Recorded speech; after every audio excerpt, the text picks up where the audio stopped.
Hello, everybody. Welcome to World 101 Podcast. I'm your host, the Nesty Chocolate Wonder Ball with Thunder at all. I don't know. Eddie V. Magic Head and be done. Everyone, this is my sidekick, Magic Head. Oh, wow. Joining me is the Red That makes Velvet. me Sean Spencer. What up? Oh, wow. Joining me is the Red Velvet Nordic Beast himself, Mr. Larry Giver. You just call me the Bread Velvet? Red Velvet. That's gonna Like, bread is velvety. I'm pretty sure it's because it's gone moldy and fuzzy and you should throw it out, so fuck you. Well, shoot, people make so many cakes and someone did make some red velvet bread. I'm like, wait, what? Oh, God. Anyways. The fuck have you been playing this week, Eddie? I finished Shantae and Shantae Half Genie Hero in one sitting. Finished the whole game. Truly enjoyed it. My game time said it was 7 hours, and I got like 92%. I was just like, wow. It's a little bit easier than Pirate's Curse, like the last Shantae games. It is not very too Metroid-y in this game, but it's really, really good.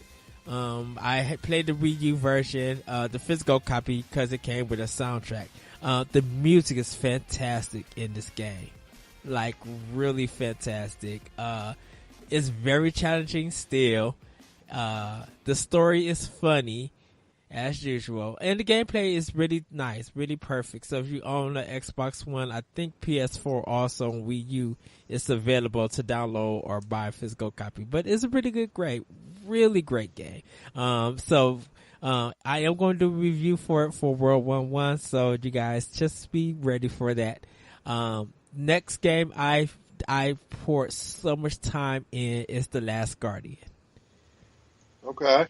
Good gracious, this game is truly mind-blowing amazing. Like, it's really, really good. I didn't really have too many problems with directing Trico like some people have. But man, you know, all those slow motion parts that they show you in the trailer and at E3, they do it the way they do it in the game, because you'll still be able to do that stuff. It's just fantastic. Like, it really pays off. Like, it's just a really good feeling of a game. And I probably poured about 9 hours into that game. So I only got like 2 more, but then I'll be finished with it because I'm close to the end. Fantastic puzzles. I really felt the bond between Trico and the player, your main character, and it's just fantastic. I'm glad that I did buy this game when it came out, you know. So check out a review for that also coming later on.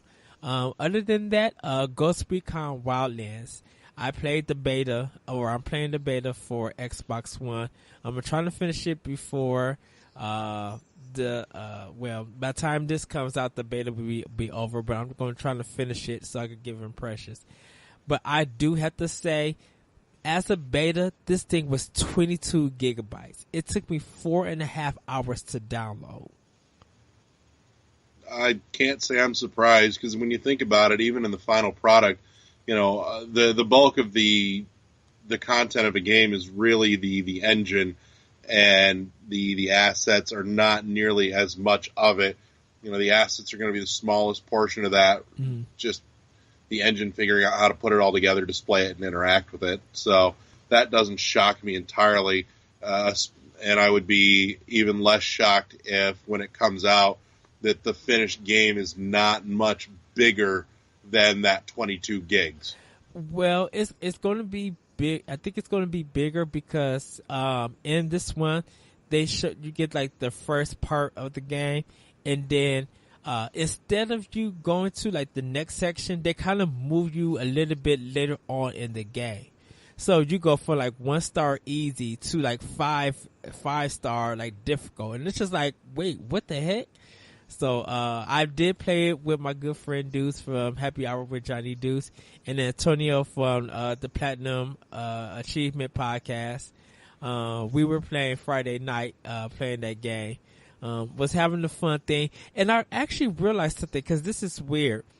So if you're playing by yourself solo, you get 3 AI members.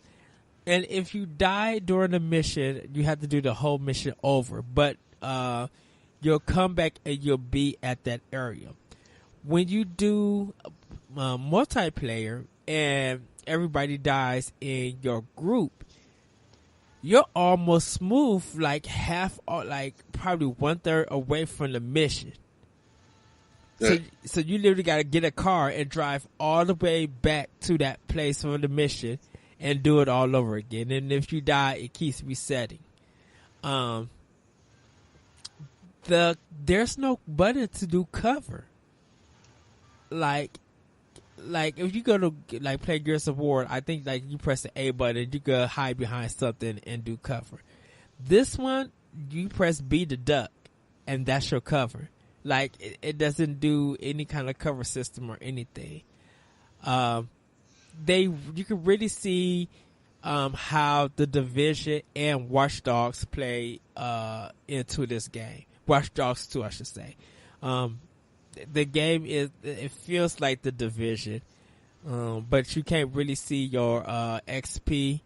And the guns are fine, but I kind of wish that you could zoom in more with your sniper gun, because you can't really like zoom in. But hopefully that gets fixed. And as for the Watch Dogs 2, when you use the drone, if you use the drone in Watch Dogs 2, it has that same feeling. So it's kind of like you know how to control it and how everything works. Once again, helicopters are horrible in this game. Like come on now, come on. The driving is fine. Is better than what it was in Watch Dogs 2. But man, the helicopters in this game is garbage. It's like they studied GTA to fly, and it's utter trash. Like the only game that I guess, like I still say, that people need to, or developers, if they want to fly a plane, play Saints Row the Third. I think that's almost one of those things that almost nobody will get right, because you're either going to go hardcore simulator, you're going to go just ridiculous, and that's a hard thing to work into something in a game where you're doing so much. But the thing about it is, okay, so since I'm playing, like I said, since I'm playing on Xbox, it's like any sandbox game, you will be jack of all, master of none. Yeah, but it's less like, okay, it tells you to press the right trigger to like accelerate, like go up, and then you got to press forward to move forward. Well, the thing about it is, when you're moving forward, your plane starts going down. Like you're about to nosedive into the thing and crash. And it's just like, I gotta go forward because there's no other direction that's making me go forward. RT is making me go up. By yourself. That's called momentum. It's what keeps a plane in the air. Yeah, but then What teach you about aerodynamics, son? Oh, good night. I can't with you. I know that's gonna be the next meme coming through. But the crazy thing is that if I'm accelerating to go upwards, to even be in the air with the right trigger, and I have to press up to move forward, why is my plane going down? Like it's about to nosedive, or my helicopter, I should say, it's about to nosedive into a mountain. Like there's no other way. Like that happened with GTA 5. It's just like I got a button to accelerate, but nothing is. I can't go forward with anything. If I try to go forward with pressing the directional button up, you make me nosedive into the ground. So it's just like, why? Like accelerating is going forward when you're in an aircraft. Yeah, but not in the game. It makes me go downwards. If you're pressing, if I'm trying to go forward, the game tells me to press up to go forward. but when I go forward, the helicopter starts going down like it's about to nosedive. Yeah, that's how aerodynamics on a helicopter work. Okay. In order for a helicopter to go forward, it must angle forward. But it's going downwards, like it's about to go and crash. Like it literally is going down. It's losing altitude going down. Oh, God. I may have to play this just to see what you're on about. Well, it's almost over with because it ends today. Or the time that we're recording, I should say. Oh, well. You could probably watch it on YouTube. There probably somebody got some capture on it. But yeah, overall, like I use the motorcycle now, and just drive everywhere. None of the AI will help you drive, so you have to do all the driving. But luckily, they'll do all the shooting. So you could drive, and if they see an enemy, they'll put their guns out and automatically start shooting. So that's a good thing. You know, I hate that shit, honestly. When given the option, I would rather be on the back of the vehicle shooting. Mm-hmm. Like, seriously, I don't want to drive. That's not nearly as fun for me. I want to kill shit. I mean, I sound entirely uncivilized as I hear this loud, but you know what? Video games, fuck you. Right. I mean, I'm glad that they did do that because, like Grand Theft Auto 5, you have to drive and shoot. Well, guess what? The shooting is part of the controlling for you to drive. So while you're trying to shoot, you're also messing up the driving section of you in the car. And it's just like, oh great, I could crash into something at any minute because I got to focus on shooting the car. And my camera is going like cocaine high. Yeah. So it's just like, whatever. But it's a good game, or I should say the beta's good. I am looking forward to it. But for right now, I kind of gotta wait for the full game to come out, which is gonna be on March 7th. Which is March is just ridiculous full of games, and that's even with the Nintendo Switch being out. It's just going to be a cavalcade of games. Like, I think like 6 plus games that are like kind of recommended for everybody to get. It's just going to be straight bunkers, and who even know about the indie games? But like, there's a few that have been talked about. Well, yeah, that is true. We'll talk about that in a little bit, but anything else you've been playing this week? Pokemon Sun, I started about to start to get into that, and I think I know Dead Rising 4 I was playing last week, but I kind of stopped so I could catch up on The Last Guardian, and Super Mario 3D World I've been playing, getting all the stars and beating the worlds and stuff, but pretty much that's all I've been playing right there. Right on. And Inside. I'm sorry. I did the first part of Inside. Oh, good choice. Yeah. Good choice. It was on sale last week for $7.99, so I was just like, you know what? Let me snag this game. You should have bought Rocket League at the same time when that shit was on sale. Yeah. I'm going to work Rocket League. I'm going to work through Inside because it won't take you long. It probably won't take me long, but it might not be exciting that I thought it was. Like it's not adrenaline pumping, mm-hmm. but it's very good. I mean, same way like Limbo was. Limbo had moments of like tense, but it wasn't like this, balls to the wall thing. It's not supposed to be that. Well, you know what? It's not even the balls to the walls thing. It's just like I was expecting, a lot of great things, and then I started the game, and it's just like, oh, it's just like one of those. I guess my expectations weren't met, but I do want to play more because I know a lot of people have talked about how good. Finish it, trust me. Yeah, because it's probably about. It may not meet your expectations, but depending on what your expectations are, you might have been expecting the wrong thing. Well, I think my expectation is. I know that sounds like a cop out, but it's not. No, You should know what to expect going into it. I think my expectation is that it got. I'm not saying hype, but it got so much praise, and I'm not seeing the praise there just yet. And so hopefully when I go through the game that I do see it. But I wouldn't, for me personally, I would have been like, this is not Game of the Year material for me. I could understand that to a degree. It kind of belongs in a category almost all its own. I mean, it looks beautiful. The trailer is still, the trailer sold me on this game. So that's why I couldn't wait to get this game. But it's just, I probably got to put more time in, but it's just I wouldn't give this a perfect 10 and be like, oh, this is the Game of the Year for indie games. Cause I'm just to actually tell you the truth, Shantae Half Genie Hero outdoes Inside. Well, and some of that I think will fall to taste too. Yeah. So I can understand that.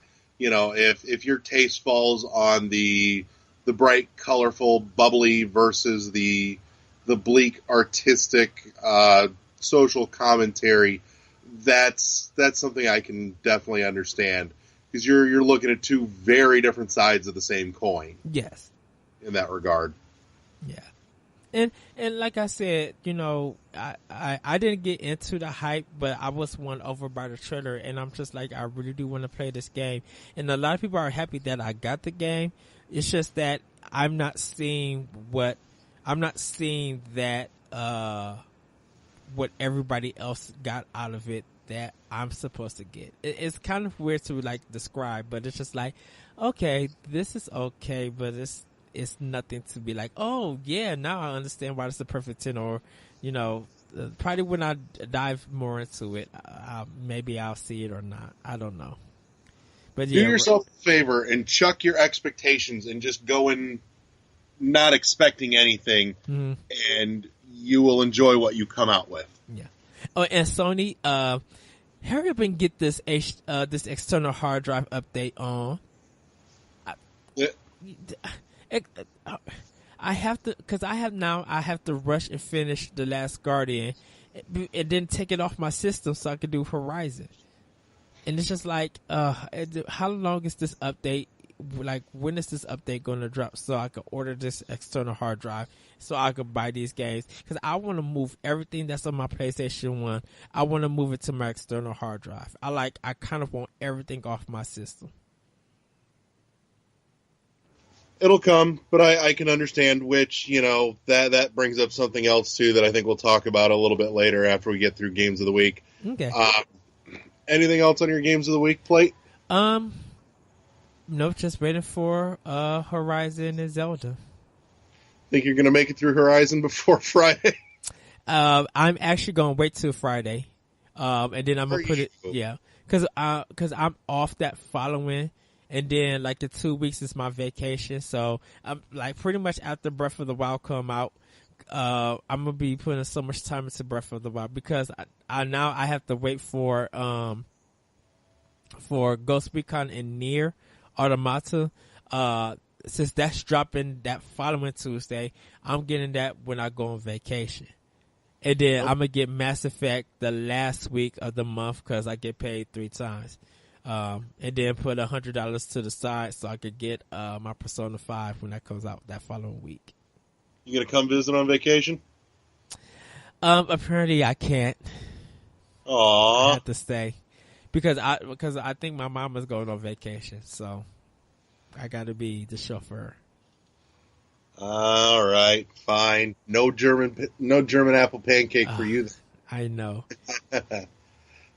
Which, speaking of, I have managed to turn Eddie into a meme, and it's fantastic. If none of you have seen it, I will make a point of posting a few of those on the forum because they're fucking great.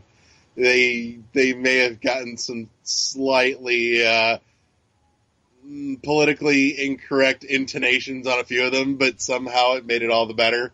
But it is what it is. I've never claimed to be politically correct, and so help me God, if I ever fall into that wheelhouse, I will probably off myself. No, but you won't. Yeah, you don't. I don't know. That's a scary place for me to be. I think I like being just outside the realm of acceptable, polite company. That person that you don't not want to take me to meet your mother, but you might feel a little iffy about it. Mama, this man, just pray for You got him. a 50-50 chance of being able to take me someplace nice in public. Right. Let's take him to the grocery store or Dairy Queen or somewhere. Oh, God. So I've actually got to dip into a few games that were in my backlog. But before we get there, I've been playing Rocket League because I bought it last weekend, and Rocket League is so much fucking fun. I was informed that it's not picking up on the mic, but I've got Rocket League running in the background just to listen to the menu music because it makes me happy inside. That being said, God, I love Rocket League. Rocket League is so much fun. At this point, if you haven't played Rocket League, for fuck's sake, just go play it. It's been out long enough. It's a great time. It's a great in, out, and done, game. Run a match for 5 minutes and put it down again. Not that you'll want to, because it has just enough hook to make you go, I got time for one more game. And then you're 20 minutes late to work and going, I got time for one more game. Fuck it. So yeah, Rocket League has been happening. I've also been, like I said, dipping into my backlog. I finally opened up my copy of Lego Dimensions that my wife got me like a month and a half ago, if not longer. Yeah, I know. I opened it up when I first got it, and I built the portal thing, and I really liked building the portal thing because I like playing with Legos. Uh-huh. Screw you, I'm a child, I'll own it. Case in point, like on my honeymoon, we went to the Lego store in Indy. Yes. Got myself a great big, $160 set of Legos to build over like 3 nights, and it's this beautiful Chinese movie theater thing. It's awesome. It sits on my desk at work. It's great. I have a sit-stand desk, actually, so my desk raises up, and whenever I put it up, my coworker sees the theater coming just over the cubicle wall, rising up like it's coming out of the fucking sea. Oh, wow. But in any case, yes, I like Legos. That being said, now that I've opened it and I've started playing some of it, it's fun.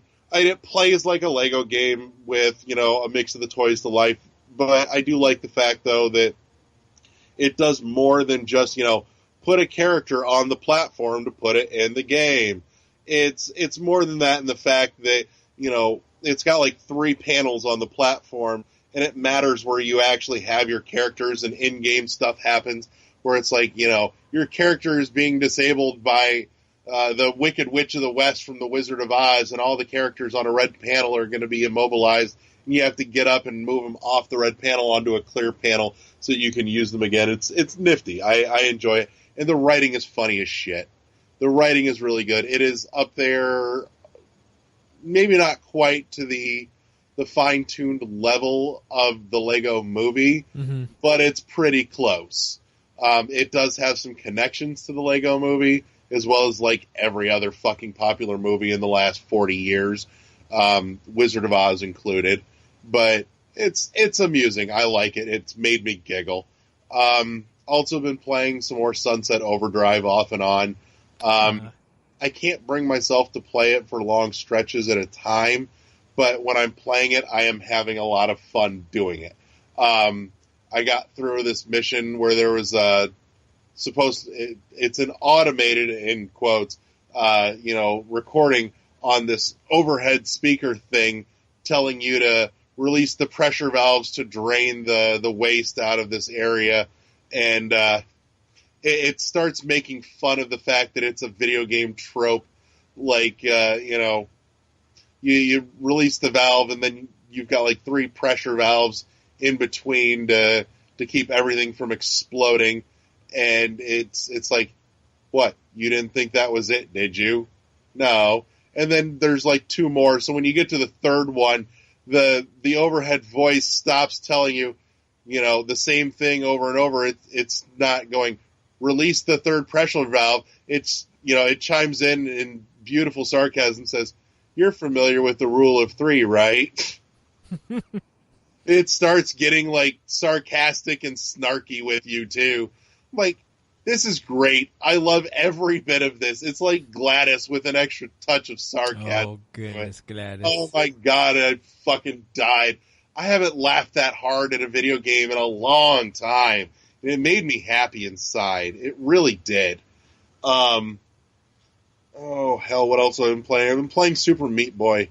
I don't know why, but I have. It was sitting there on my Xbox forever and a day, and I finally picked it up and started playing it. And it's fun. I like it. It's been out forever. I'm sure most everybody's already played it, but you know, it's one of those, it will grate your teeth and grind your gears platformers full of precision, and you know, it's tough as nails, but it's meant to be, but it's not unfair about anything.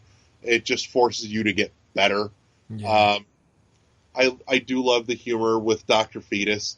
I love the very simplified, cartoony Dr. Fetus flipping you the bird and waving it in your face. Something about the animation that I just adore. But yeah. Trying to think if there's anything else. Oh, I picked up the BioShock collection. I have not even played it yet because I've played all of them, but I picked it up because GameStop had it on sale brand new for $30, and because I don't like Walmart, I made them price match it. Oh, wow. Just to be a dick. Like, I literally made a stop at GameStop on my way to Walmart to get the flyer just to take it to Walmart to make them price match it. Because Walmart still has it for $60, even though on their website, Walmart has it for $35. And they won't price match their own website. Yeah, it depends on the Walmart that you go to. The one that I went to would. Ah, I didn't know that. But, you know, fuck you, Walmart brick and mortar. Charge me extra just because I want to go into your store. What kind of bullshit is this? But anyways, so yeah, there's that. Also played through another run of AM2R. Now that I've got a adapter so that I can use my Wii U Pro controller rather than my goddamn 360 controller, because fuck that D-pad. Fuck it right in the ass.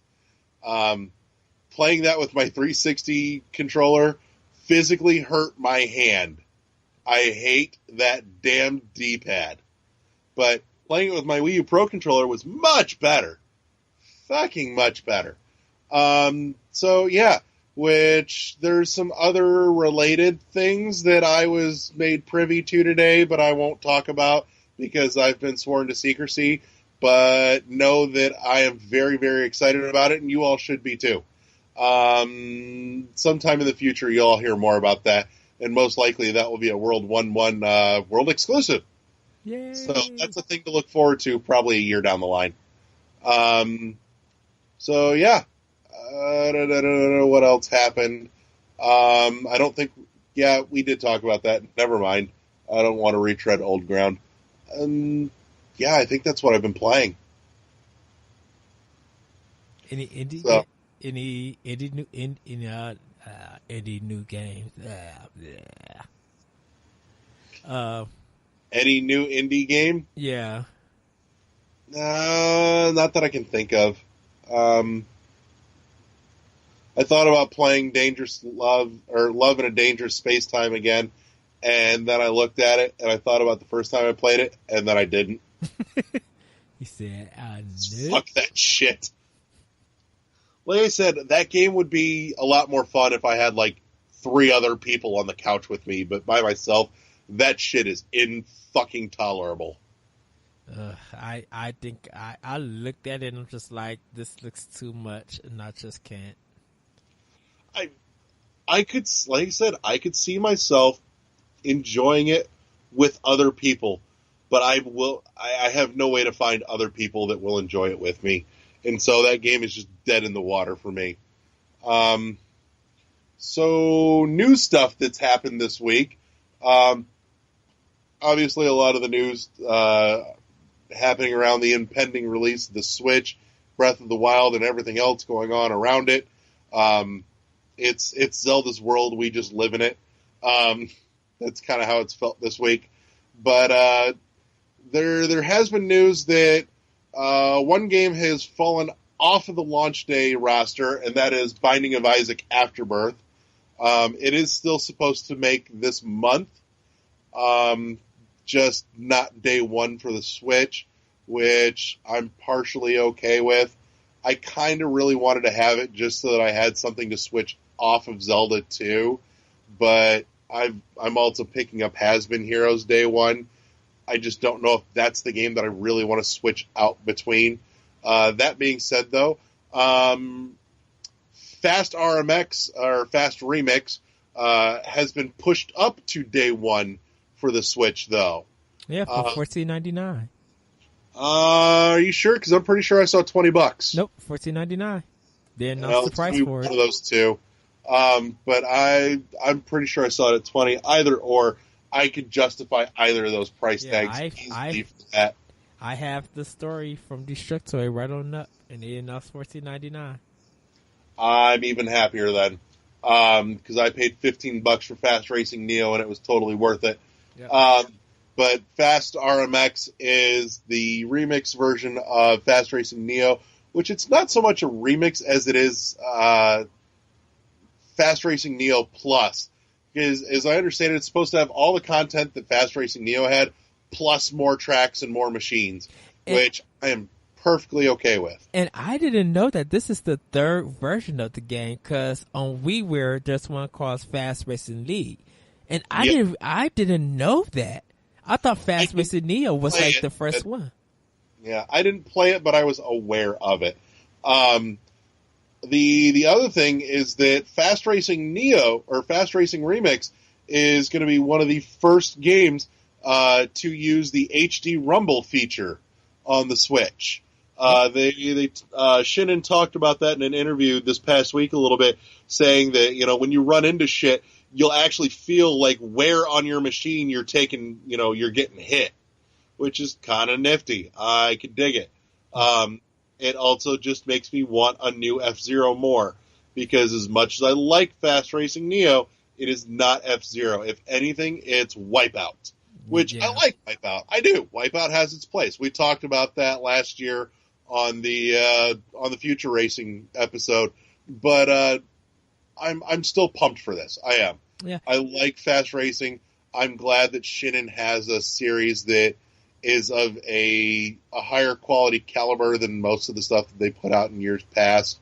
That being said, they have put out some decent stuff, just not higher end stuff. And the Fast game feels a cut above some of that.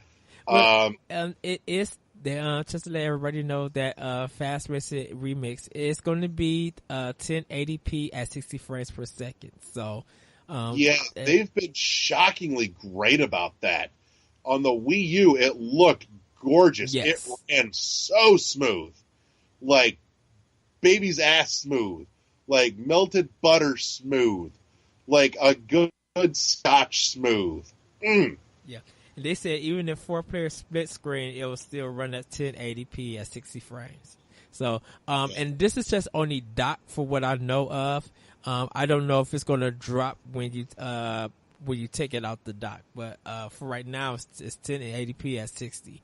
So, it should look beautiful on the screen. Yeah, I am uber jazzed for this. So that's a thing that's happening. That's been bumped up. Shovel Knight Treasure Trove Edition is going to be making day one for Switch as well, if I remember my news articles for the past week correctly.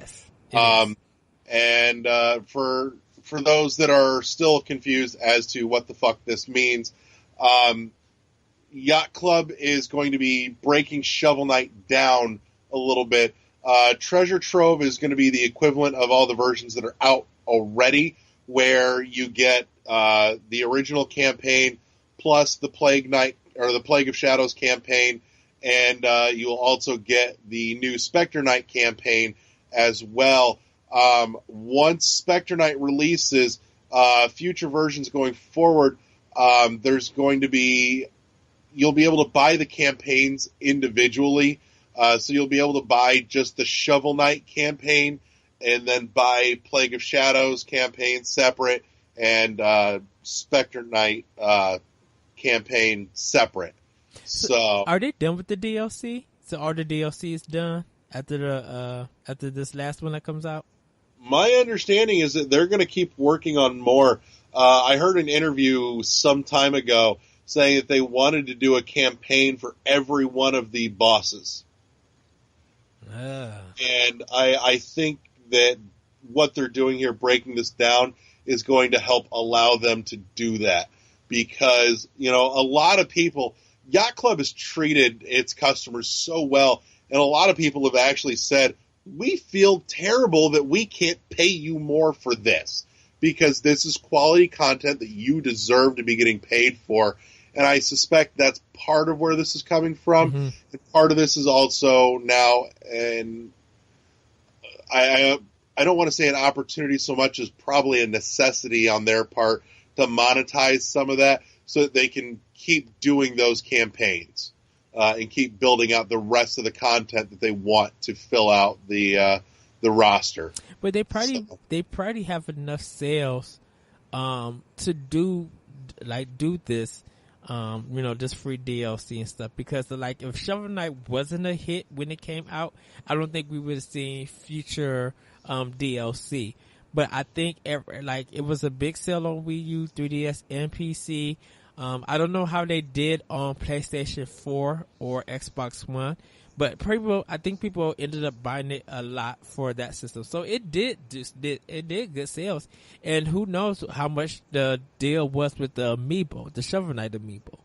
So, right, I suspect those did pretty well because you generally don't see them laying around in a store anywhere anymore. Yeah, that is true. So, they probably made enough money where they could be like, okay, we can support to bring out more free content. Yeah. So, but yeah, that's a thing. So that's day one.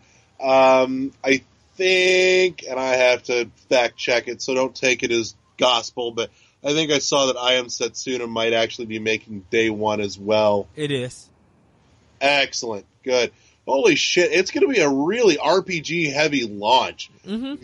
Figure Zelda, Setsuna, Has-Been Heroes. That's at least two RPGs that are sizable, and that's not even speaking for Has-Been Heroes, because honestly I have no idea what to expect out of that.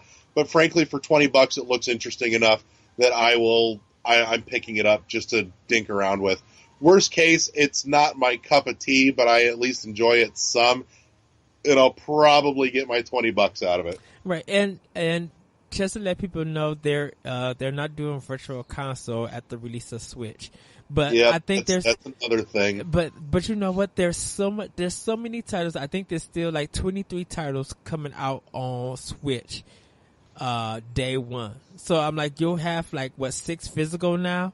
6 physical games now, and then you'll have your indie games. And then later on in the month you'll have more. People have actually been winning from ARMS. People have been meh to, yeah, I gotta get this game. Some people, even for 1-2 Switch, have been meh, I'm not gonna get this game, to, yeah, I'm picking this up on day one. People have been having fun, cause Nintendo has been going to different places where people could try that. I still haven't got my hands. I was gonna make it to the Chicago event, and I had other stuff going on last weekend. Unfortunately, it wasn't gonna end up in the cards, which I would feel a little bad about it if it weren't for the fact that, at this point it's only a week away now, and I'm going to be at E3 this year, so fuck it. Yeah, so yeah, and who even knows what they got planned for E3? Besides probably Splatoon, Mario Odyssey, we'll probably get an update about the expansion pass for Zelda, which I'm buying for Wii U, and then when I get my Switch, I'm gonna buy it for the Switch. And who dip on that? Huh? You're really gonna double dip on that? Mm-hmm, yeah, I already pre-ordered. Zelda for Breath of the Wild for Switch. Jeez. So, I mean, there's games that I have for PS4 and PS3 and Xbox One that I have double dipped. Like Rise of the Tomb Raider, I double dipped. Tomb Raider, I double dipped. So it's just I might as well double dip for Breath of the Wild. Like, why not get both games on both systems and just enjoy them? Because I want to play the game with everybody else playing it. I don't want to wait to have to buy the new system just to play it. If it works fine on Wii U and I get the experience that I hopefully it'll give me, that's what I want. Fair enough. Plus, by the time you get your Switch, you'll probably be able to find a used copy somewhere. Well, I already pre-ordered it, so I already have my copy. Yeah. Fair enough. Yeah. Buy it new. Good man. So yeah, that's a thing. What else has been going on? Well, double dip. I think the indie games is probably going to be about the only place where I end up double dipping. Like, I really want Fast Remix to come out with a physical version. I know it's been talked about. Mm-hmm. I just haven't been able to find concrete information if it's coming. But if there is a physical version of that, I will end up double dipping on that. It probably will come out later on in the year.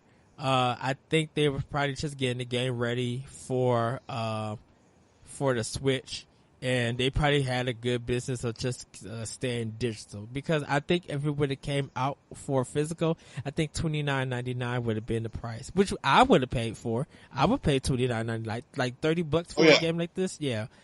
Oh yeah, absolutely. I would say if Fast Racing Neo is any indication, which it is, because Remix is basically Fast Racing Neo plus more content, then yeah, I would happily pay $30 for a physical copy of that. Honestly, it's worth more. It's got the right level of polish that game, in a physical copy, I could justify probably $40 to $50.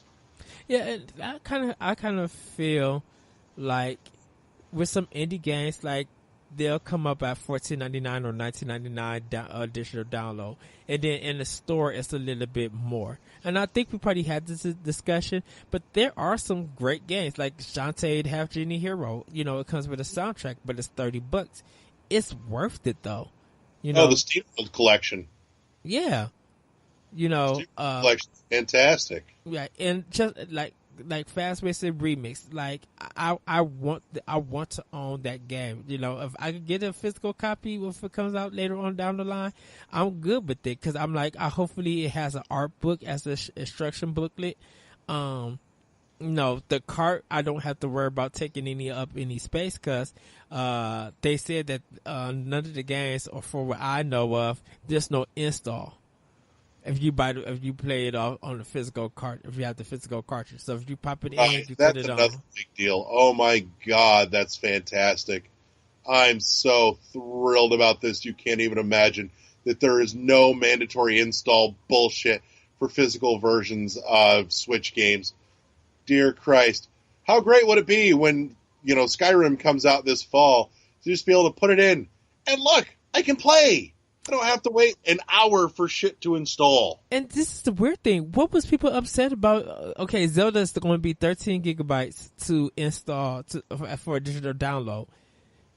Okay, that's probably going to take maybe 30 minutes, or not even that, because Nintendo's kind of quick on their systems about that. Well, that might depend on your own network at home too, but still. Well, shoot, even with Xbox One and stuff. I think people are more pissed about the size given the onboard storage size. Right. So, but there's been some micro SD card sales going out, so people have been snagging stuff. Oh yeah, those things are selling like fucking hotcakes right now. I'm pretty sure SanDisk owes Nintendo sexual favors. Oh yeah, I can almost guarantee you their stock went up 3 points. Shoot, yeah.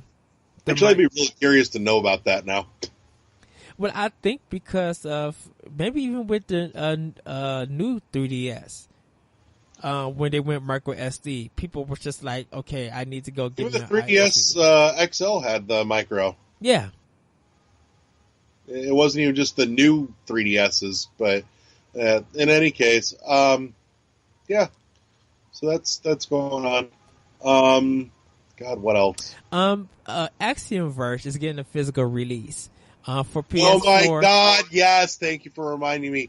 So I literally just came in my trousers when I fucking saw that the other day. And this is funny. Only thing that makes me sad about this is there is actually already a physical version out for the PC that's in a gorgeous steelbook case. Really? Yes. Select GameStops actually had it in stock, and I want it. I won't play it on PC. I could. It would be far more tolerable to me now, too, especially with the new adapter that I picked up on Amazon. But I want that steelbook case. It's so fucking pretty. I've got a thing for well-done steelbook cases. I'm going to say this right now. That Wii U version is going to be a hard one to find. Get one right meow. When it touched down, and it better touch down at my job, I'm buying it. Because it literally, I think the PS4 version people won't care about. That Wii U version, yeah, people gonna try to be getting that one. Yeah, but in any case, I will get that Wii U version happily in a heartbeat.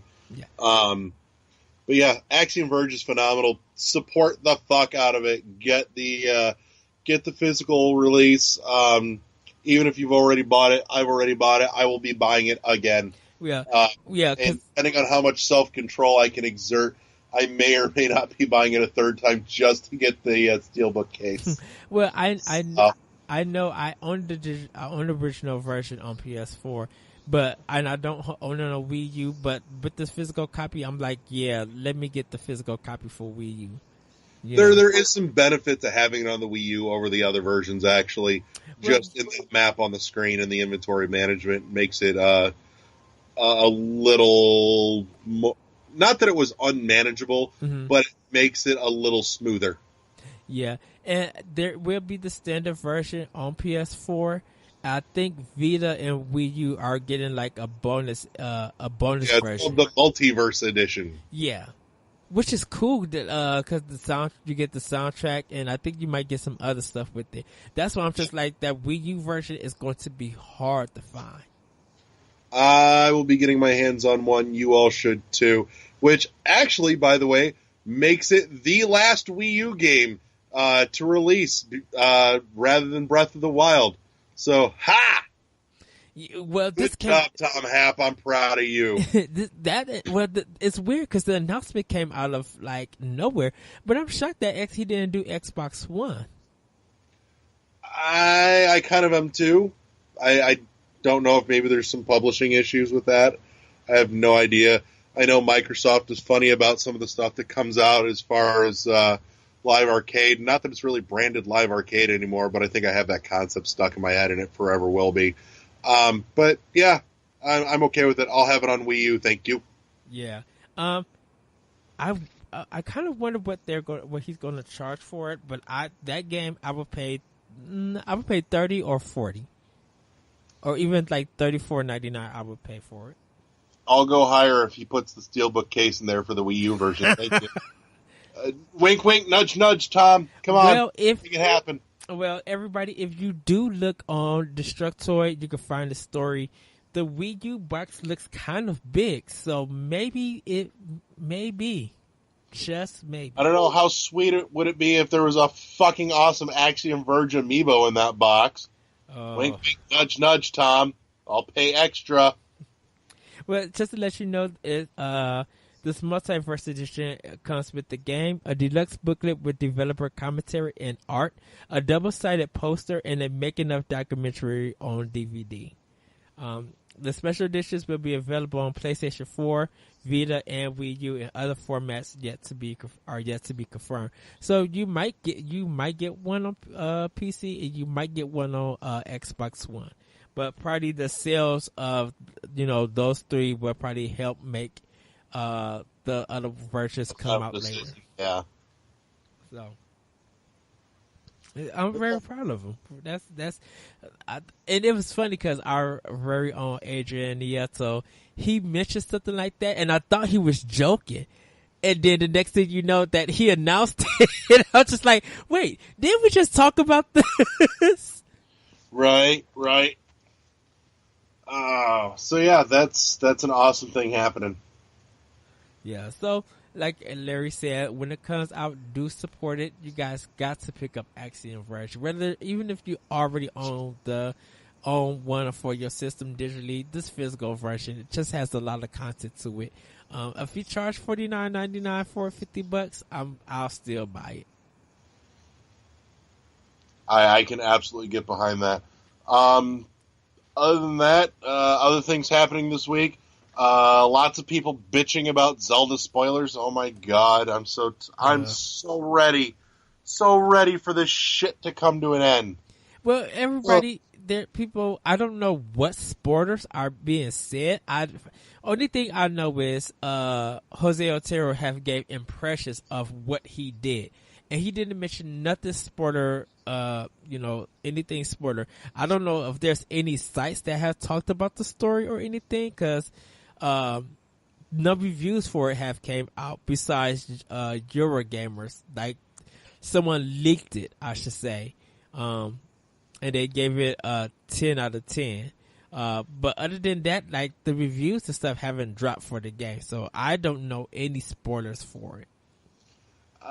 Some people were bitching about the Japanese trailer that just released, that it had some content that wasn't in any previous trailers, and now they're all going, spoilers! But, if that's your thing, that's fine. If you want to go full-on media blackout, that's your prerogative. Mm-hmm. I'm not knocking it. I can certainly understand it. It's just, I don't know. I suspect there's so much in there that learning one or two things between now and Friday is not going to be that big of a fucking deal. Yeah. I mean, is anybody looking toward the story for this game, or are people just looking forward to... Me? That is the one part of this that I have genuinely been clamoring for. I want to know what the fuck the story is. Because there's been almost nothing about the story, the setting, what's happened, what's driving it, I want to know the story. That is the part of Breath of the Wild that truly has piqued my interest. Mm-hmm. I know just enough, which at this point is almost nothing, to make me go, I'm interested. More. Give me more. I'm interested in just the animation and the characters, and what's going to get me is, okay, I need to go visit the temples, and I need to do it and get all that I can, like repeatedly build myself and improve myself is what I want to do. And I feel like everything, all these side quests and all this freedom that I'm given, it's going to allow me to do that. Right on. And then of course the story is always going to be important, because I'm going to be like, oh wow, like the cutscenes are done good for this game, and the voice acting is like well received, and I'm not worried about the voice acting or anything like that. Then I'm good to go. Like, I still want to know what is that. I guess it was like a purple cloud or something on. I guess it was covering up a castle or something. It's in the trailer or something. Yeah, that's the Calamity Ganon. Okay, that every time I look at that, I'm just like, this animation and movement is breathtaking. Like, just everything about it is like, oh, I want to know what is going on, but I just want to sit back and watch it and just look at it. Well, I'm sure there'll be plenty of it going on Twitch that you can do that. Yeah, I'm actually going to probably try to stay away from Twitch. Like, if people be like, I'm doing this game on Twitch, I'm like, no, I'd rather just listen to a podcast or something, or not even listen to a podcast, focus on the game that I'm playing, like my own game, and get the experience that I need.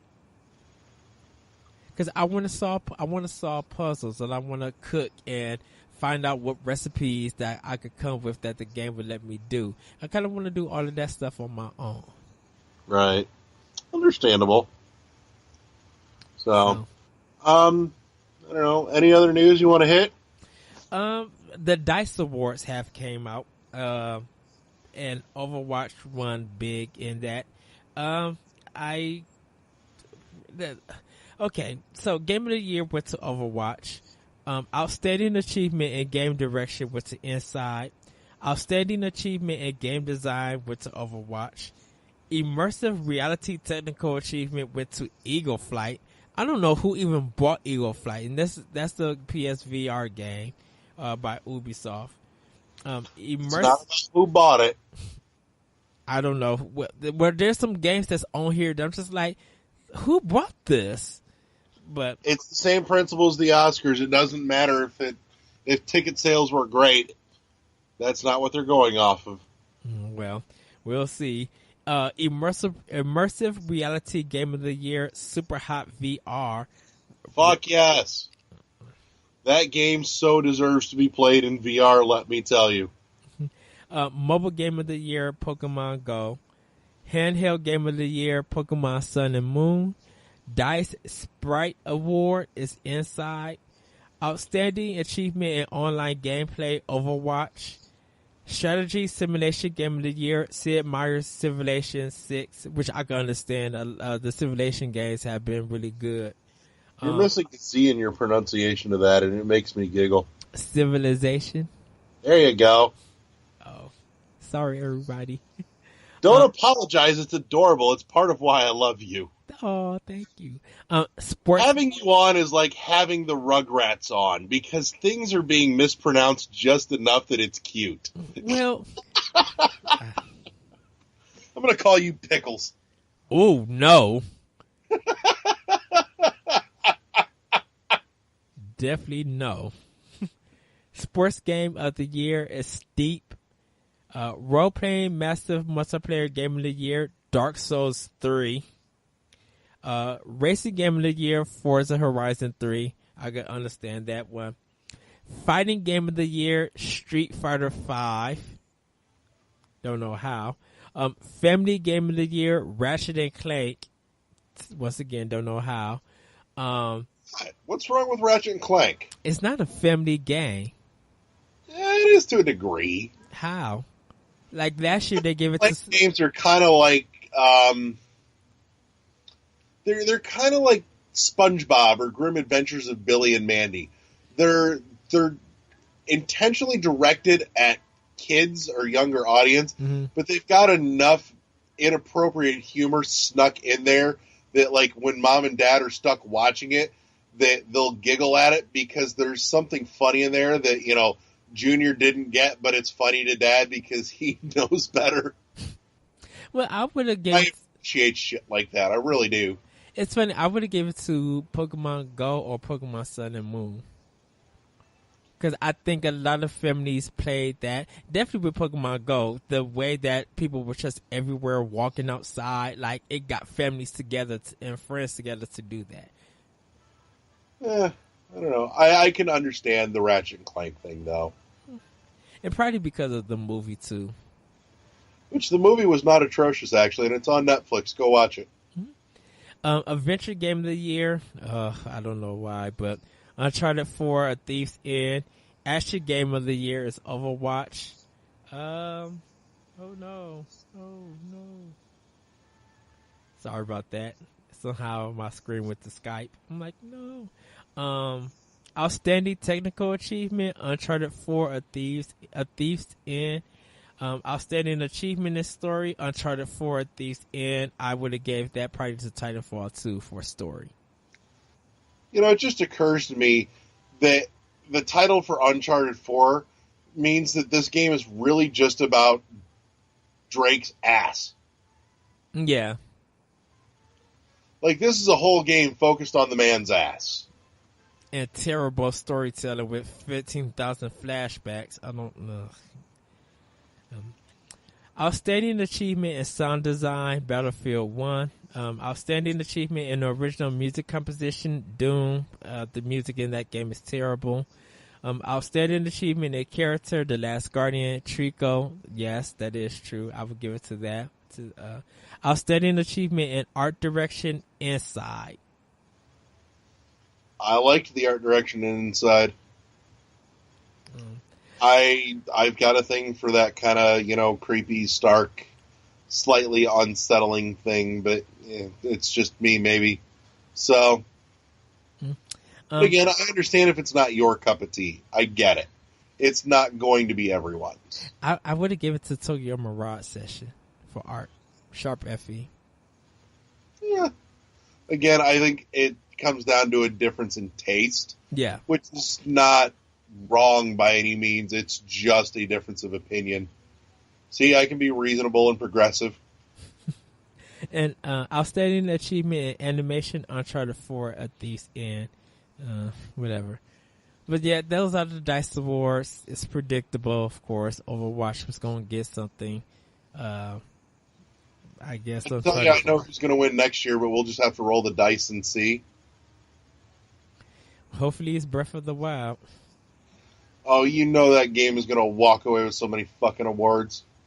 You know, and it's not necessarily undeserved, which at this point I cannot say, but I have a suspicion that it will be merited. It's just going to walk away with so many of them that by the end of the year, people are going to be like, really? That's just overkill. Because I'm going to tell you this. If they don't give it to Breath of the Wild, so for some unknown reason, Horizon is going to get it. And I'm just like, been there, done that, but I guess okay. Like, I mean, I'm not knocking Horizon or anything, but I know that with DICE, I don't think a lot of Nintendo games are going to get any props, like they should.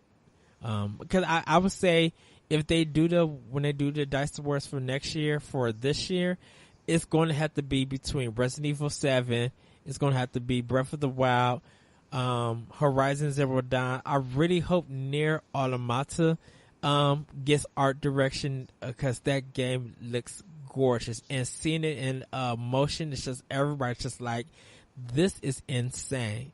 But it's a platinum game, and they were just like, this is the game that gets them back on the track. Like, you'll probably say, if you jump from Bayonetta 2 to Transformers to Nier Automata, you could see a good track record of them. And then hopefully, I don't know that I would ever associate the term "good track record" with the Michael Bay Transformers movie. Oh, that is now we might be professionals of being a train wreck, but that is a train wreck on a whole different level. 2 and 3 were fucking good awful. But I will say this: I actually enjoyed the first one. I did.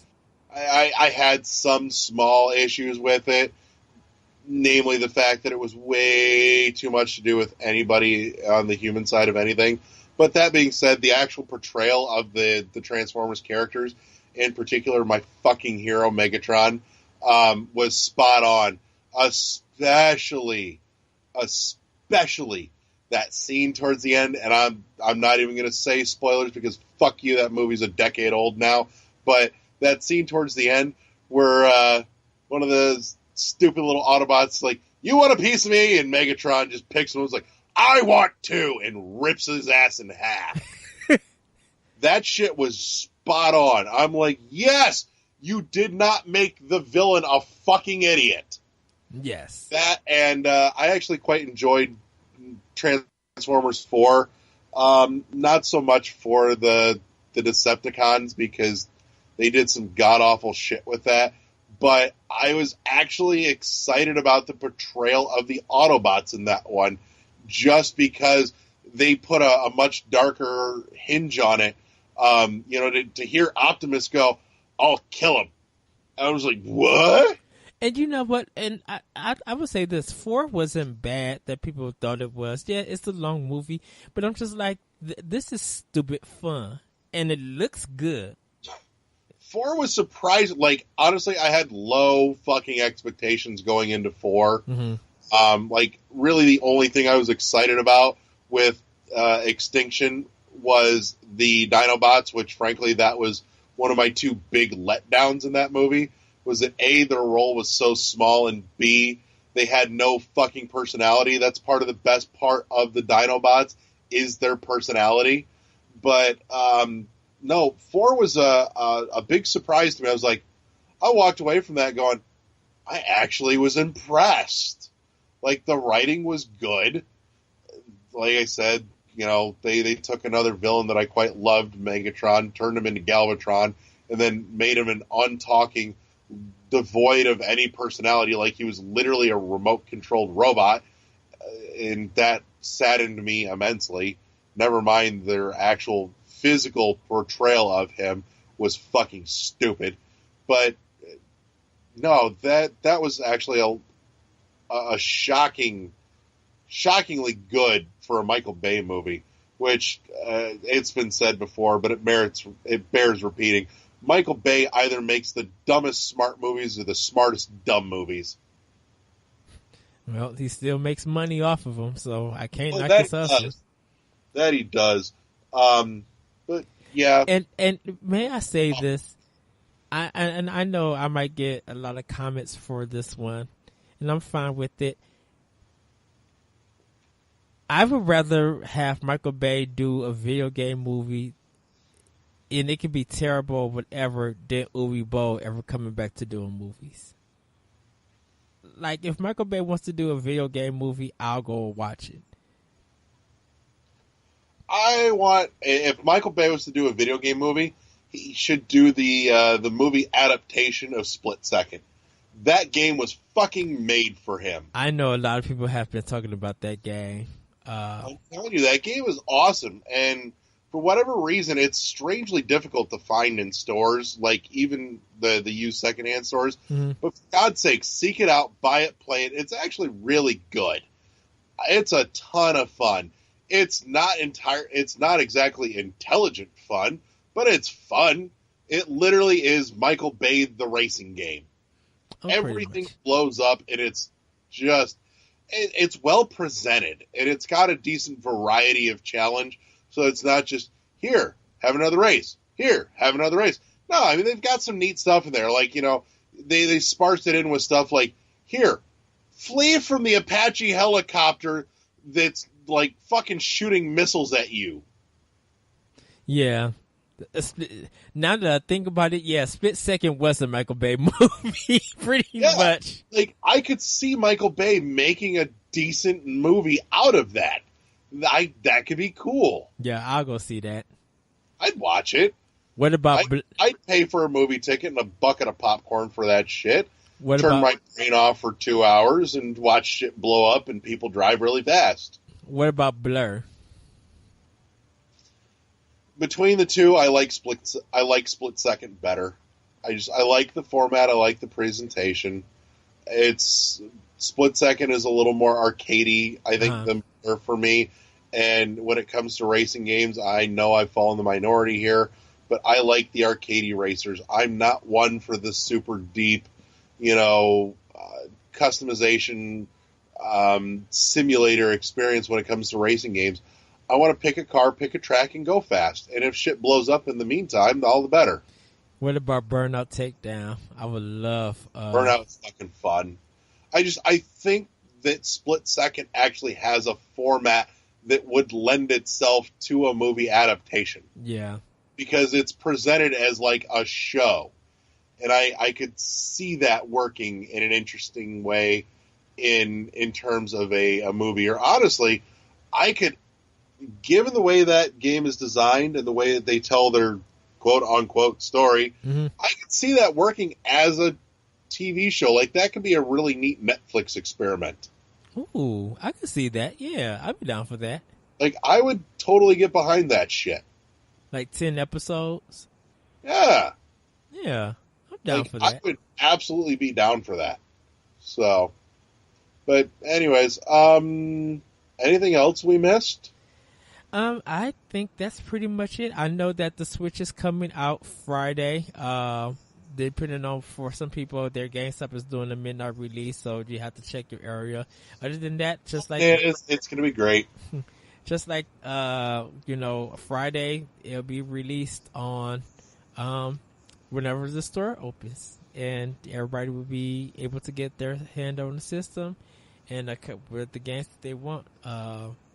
This is your last call, by the way. It has been made known that GameStop, as well as some other stores, a Target flyer leaked saying that there will be some small quantities available for purchase for those that walk in, but obviously if you want one, you better get your ass there early. Yeah, I'll be there like early in the morning, so like I said, I'm not buying one until the summer, so I'll see how everything goes. I think I'll probably be there for 1 hour extra, but I'll see how that goes.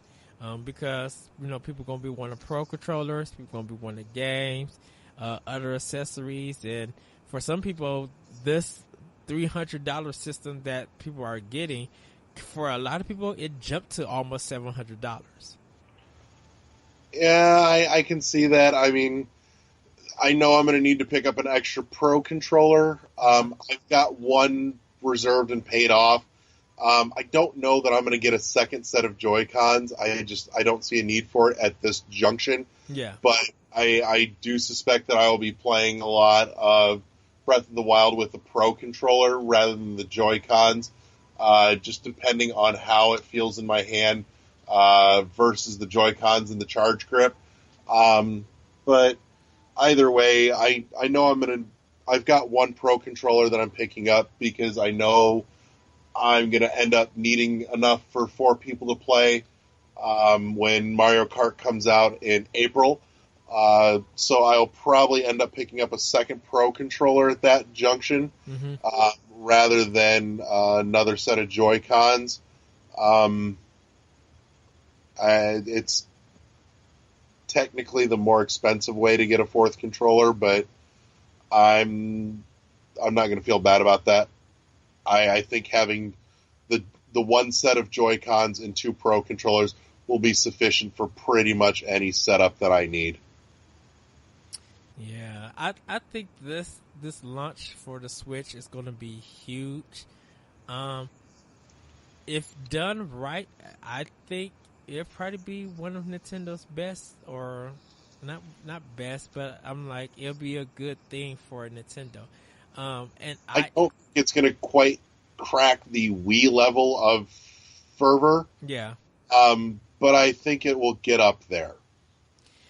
And I will say this, I think even with this small selection of games, I think this launch is going to probably be better than PS4 and Xbox One combined.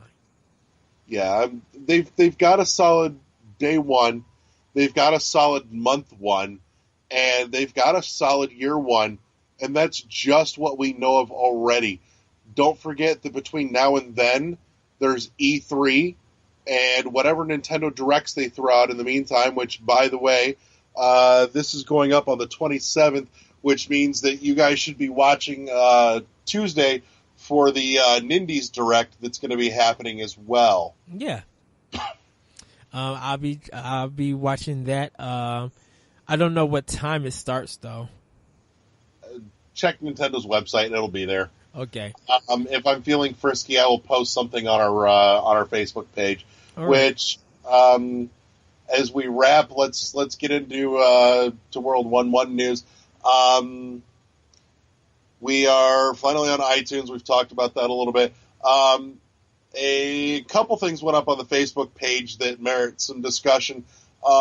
First and foremost, the reviews guide is now up. So if you go back into old episodes from almost a year ago now, because next month we're going to be a year old, motherfucker. Yay. Talked about reviews and changing some things as to how reviews are done in the industry. We here at World 1-1 will be instituting that as we start putting out some reviews. So the reviews guide, for anyone who has not caught that, is pinned to the top of our Facebook page, so you can check that out and get a better understanding of how it works and why it's being done the way it is. Because we want to do we want to provide a better service to you, the listener, the reader. Excuse me. So that's up there. I won't go real deep in that because you can read that and you should read that. That being said, also this week I finally got back into some writing and published our first World 1-1 editorial piece. That's up there, talking about the rise of the YouTuber. Kind of catapulted off the whole PewDiePie bullshit that happened in the last week or so, which I'm sure I'm going to piss some people off, but I don't like PewDiePie. He irritates the shit out of me. A lot of people feel that way. Don't worry. Yeah. Well, in any case, some things that he said in his response or defending himself video, I don't think necessarily apply to him specifically, but some YouTubers in general, I do think it applies to. I just don't quite think he's smart enough to understand why. But it got me thinking, and I put together a sizable piece on that. That's not for the sake of tooting my own horn, but I do think it's worth a read. So check that out. That's up on our Facebook page as well. Which, more of that's going to be coming as the gears start flowing. Writing is one of those things that it takes me some time to get into, but once I start doing, it becomes easier and easier, and you'll see more and more of that content coming your way until eventually we finally get a website up, and then that shit will all start coming on the website. So, but that's down the line. Things to look forward to still. Other than that, I'm going to try and get our asses on the Google Play Store as well for those that are in the Android marketplace. So if that's how you choose to get your podcast, we'll try and make that available for you as well. I got to do a little homework on how to get that up there, but it's very easy. I can show you. I suspect as much. So I got to get on top of it and make that happen. Hopefully by week's end this week. But other than that, yeah. Eddie, pimp your shit. Well, you guys can find World 101 Podcast at shoutsengine.com and on iTunes. That comes out every Monday. You can check out my podcast, Optional Opinion, on the Anonymous Radio Network.podbean.com, iTunes, Google Play, SoundCloud, and other podcast apps. I am doing a feature this week for Optional Opinion, so do check it out on IGN.com under Anime, ENIME. I'll post the links on the World 101 Podcast forums. This is what happens when I speak too fast. I have the series called The Moment on SkirmishFrogs.com, so I have 2 of them coming because I didn't forgot to write one and post it last week. So I'm gonna have 2 this week coming soon.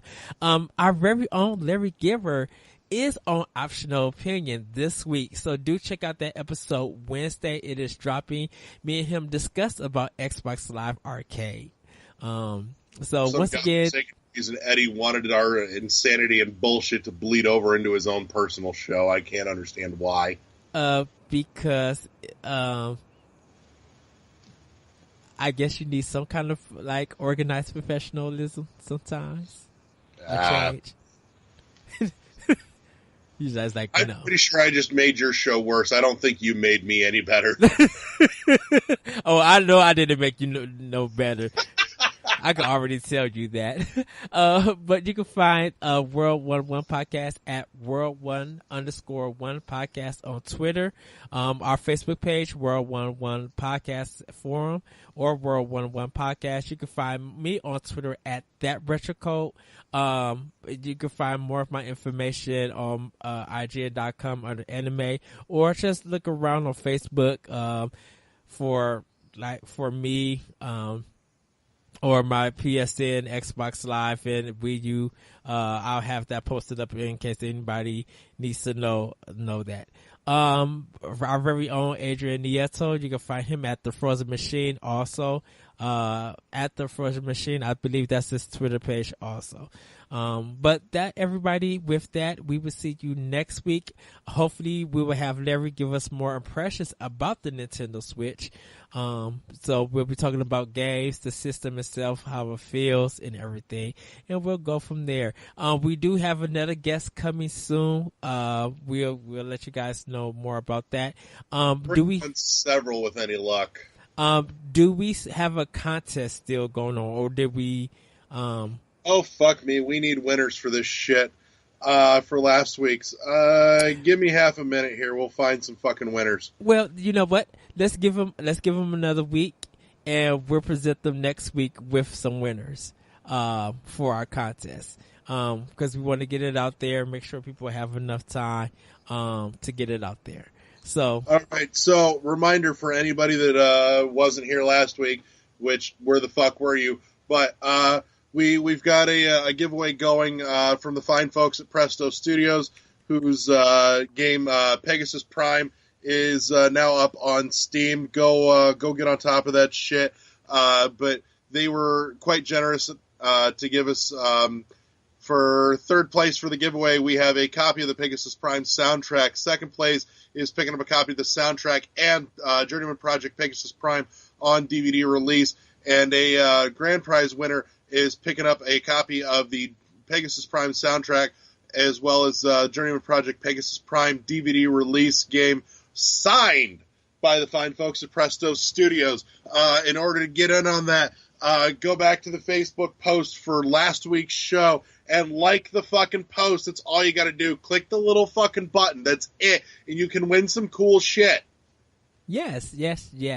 So everybody, do that, and you might have be the one maybe come out as the winner.